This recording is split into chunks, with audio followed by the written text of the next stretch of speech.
Po yung ating bangus sisig. Ayan, wala lang tayong sili at sizzling plate, kaya eto siya. Okay. Ayan. Sarap. Okay, let's eat. Eto guys, gagawa tayo ng boneless bangus. Boneless bangus yan. Gagawa tayo ng bangus sisig. Ayan, with sibuyas. Wala lang tayong bawang. Pero gagawa na natin ang paraan. Ayan, bangus sisig. Okay? Let's start. Ipaprito na natin yung ating bangus. Guys, mainit na yung ating mantika. Iprito na natin yung boneless bangus. Ayan. Split na natin yung ating bangus. Okay, ayan po. Ayan, hintayin natin maluto yung kabila. Ito guys, naprito na yung ating bangus. Medyo crispy. Kaya himay-himayin natin. Yan, mainit pa eh. Pero nasa sa inyo kung gusto nyo himayin kagad or hindi. Ako gamit ko tinidor. Okay, hanggang mamaya. Ayan guys, nahimay-himay na natin. Alisan natin ang tinik to. Kasi boneless nga siya pero meron pang mga tinik. Ayan guys. Yan, alisan pa natin ang tinik. Ayan. Guys, igigisa na natin yung sibuyas. Yan yung pinagprituhan natin kanina. Okay. Yan po. Ready na. Ito na, hulog na natin yung bangus.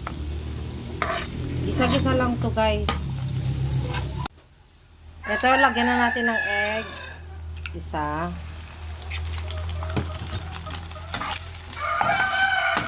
Halo-halo lang. Madali lang naman.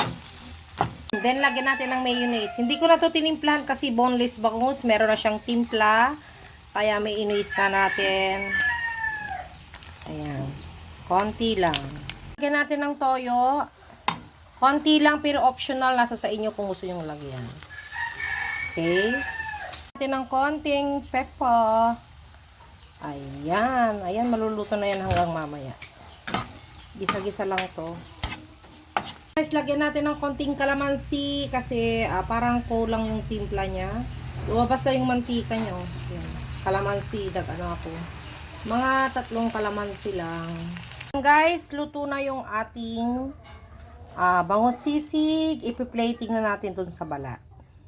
Lagay na natin yung ginisa natin na bangus. Ganyan. Wala kami kasing sizzling plate. Yan. Kasi mas maganda to kung isisisling nyo. Homemade lang. Ito na yung ating homemade bangus sisig. Ayan. Hindi na namin nalagay sa sizzling plate. Ayan. Para sa mga bata.